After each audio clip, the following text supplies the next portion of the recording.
नमस्कार विद्यार्थी मित्रांनो. आज या डिजिटलच्या दुनियेमध्ये मी तुम्हाला पारंपरिक पद्धतीने शिक्षण देण्याचा प्रयत्न करत आहात. म्हणजे थोडक्यात माहिती सांगण्याचा प्रयत्न करत आहात.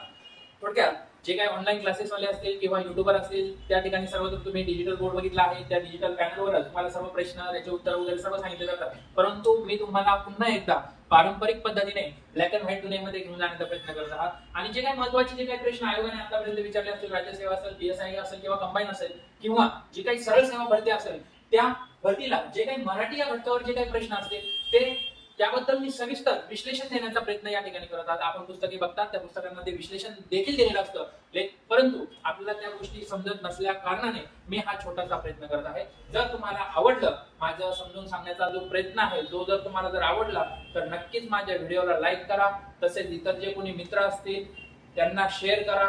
तसेच अशाच व्हिडिओ पुढे बघण्यासाठी माझ्या चॅनलला सबस्क्राईब करून ठेवा. तर बघा, आयोगाने विचारलेला प्रश्न, लाठीच्या एकेका तडाख्यात त्याने एक एक इसम लोळविला. आणि आपल्याला प्रश्न विचारला काय, तर अधोरेखित शब्दाचा कारकार्थ ओळख. आता यासाठी पर्याय कोणते होते, तर पहिला पर्याय होता कर्ता, दुसरा पर्याय आहे कर्म, आणि तिसरा पर्याय आहे करण, आणि चौथा पर्याय अधिकरण. यापैकी आपल्याला एक पर्याय निवडायचा. आपल्याला विचारलं काय, तर कारकार्थ. कारकार्थ म्हणजे काय हो, तर वाक्यातील जे कर्ता कर्म असेल किंवा इतर जे शब्द असतील, वाक्यातील कर्ता कर्म व इतर शब्द यांचा क्रियापदाशी जो संबंध असतो त्या संबंधाला काय म्हणलं असतं, कारकार्थ. पण क्रियापदाशी संबंध येत असताना तो संबंध कसा असायला हवा, तर डायरेक्ट असायला हवा, प्रत्यक्षात असायला हवा. म्हणजे डायरेक्ट क्रियापदाशी जर संबंध असेल तर त्या संबंधाला म्हटलं जातं कारकार्थ. आणि कारकार्थ एकूण किती प्रकारचे असतात, कारकार्थाचे प्रकार किती, तर फक्त 6. पहिला प्रकार म्हणजे कोणता आहे, तर कर्ता.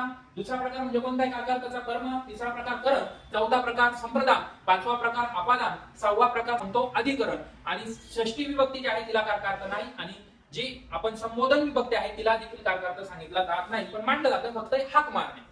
म्हणजे षष्ठी आणि संबोधन हे जे काही विभक्ती आहे यांना कारकार्थ नाही. फक्त प्रथमा, द्वितीया, तृतीया, चतुर्थी, पंचमी आणि सप्तमी असे एकूण फक्त यांना 6 विभक्तींना कारकार्थ आहे. तर आपल्याला विचारलं काय, अधोरेखित शब्दाचा कारकार्थ ओळख. आपल्याला कारकार्थ ओळखायचा आहे, तर मग आपल्याला सुरुवातीला बघावं लागेल की या शब्दाला नेमकी विभक्ती प्रत्यय कोणता जोडलेला. या ठिकाणी जो सविभक्ती प्रत्यय आला, हा जो सविभक्ती प्रत्यय कोणत्या कोणत्या विभक्तीचा आहे, तर पहिली विभक्ती आहे द्वितीया, विभक्ती आहे चतुर्थी.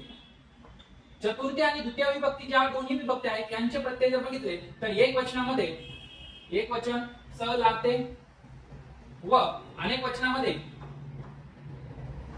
वचनामध्ये स ला ना ते. दोन्ही विभक्तींचे प्रत्यय हे कसे, तर समान आहे. मग नेमकी विभक्ती जर आपल्याला सांगायची असेल, या ठिकाणी जर आपल्याला विभक्ती विचारली असती तर आपण नेमकी विभक्ती कोणती सांगितली असती, त्यासाठी बघूया. बघा, या ठिकाणी वाक्यामध्ये आपल्याला दिलंय काय, लोळविला हे क्रियापद दिलं. म्हणजे क्रिया कोणती घडली, लोळविण्याची. मग धातू कोणता झाला, तर लोळवी हा धातू झाला. मग लोळविणारा कोण, तर तो हा झाला तुमच्या वाक्यातला कर्ता. हा कोण झाला, वाक्यातला कर्ता. आणि कोणास लोळविले असं जर विचारलं आपण तर त्याचं उत्तर येतं इसम. इसम हे काय झालं, तुमचं वाक्यातलं कर्म. आता जी द्वितीय विभक्ती असते, द्वितीय विभक्तीचे जे प्रत्यय असतात ते फक्त कुणाला जोडले जातात, तर फक्त कर्माला जोडले जातात. मग कर्माला जर प्रत्यय जर आलेला असेल तर त्याची विभक्ती आपण द्वितीय सांगितली असती आणि त्याचा कारकार्थ देखील आपण काय सांगितला असता, कर्म सांगितला असता. या ठिकाणी आपल्याला हा शब्द अधोरेखित केलेला नाही. या ठिकाणी तडाख्यास हा शब्द अधोरेखित केलेला आहे आणि हा या वाक्यामध्ये कर्माचं कार्य करत नाही. विभक्ती जी आहे ती विभक्ती आपण प्रत्ययावरून सांगत असतो आणि कारकार्थ हा आपण कशावरून सांगतो, तर वाक्यातील कार्यावरून सांगत असतो. या ठिकाणी या शब्दाचं कार्य वेगळं आहे.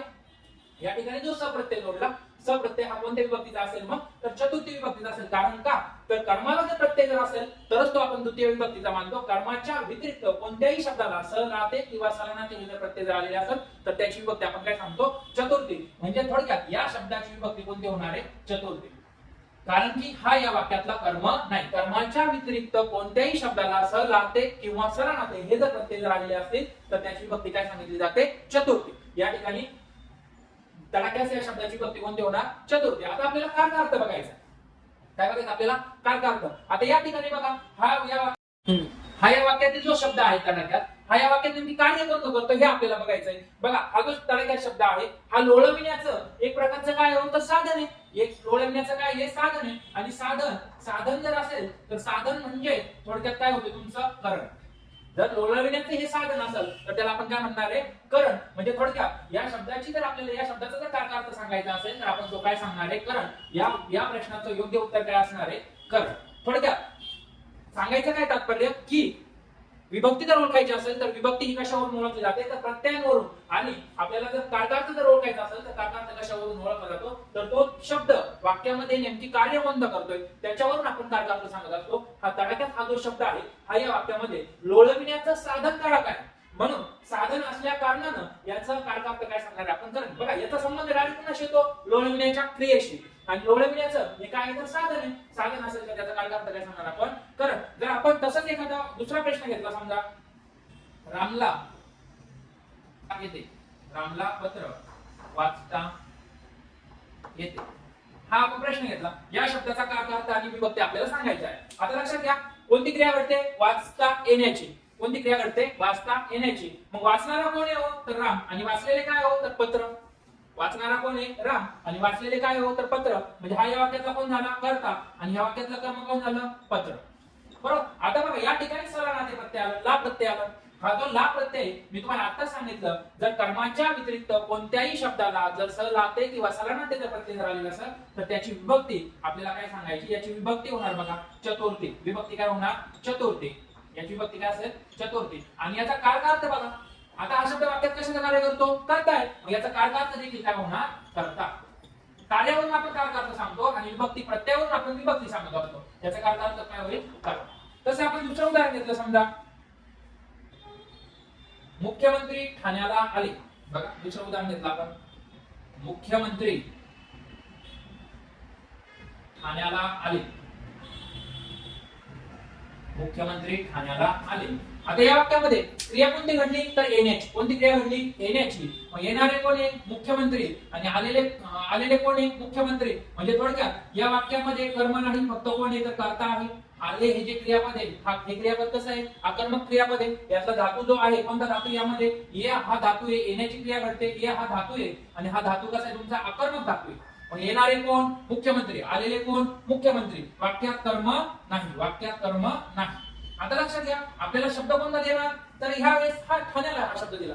मग आता याची विभक्ती आपल्याला सांगायची आहे. वाक्यात कर्मच नाही तर त्याची विभक्ती द्वितीय होईल का. द्वितीय विभक्ती फक्त कोणाला जोडून येते तर कर्माला जोडून येते. म्हणजे हा जो ला आहे हा ला कोणत्या विभक्तीचा असणार तुमचा चतुर्थी. याची विभक्ती कोणती होणार चतुर्थी. आणि या शब्दाचा आपल्याला कारकार्थ जर सांगायचा असेल तर कारकार्थ काय, हा शब्द वाक्यामध्ये कोणतं कार्य करतो, कशाचा बोध करून देतो आपल्याला ठाण्याला. ठाणे हे काय तुमचं ठिकाण, ठाणे हे काय तुमचं स्थळ आहे. म्हणजे थोडक्यात आपल्याला या ठिकाणी स्थळाचा बोध होतो, म्हणून आपण कारकार्थ काय सांगणार अधिकरण.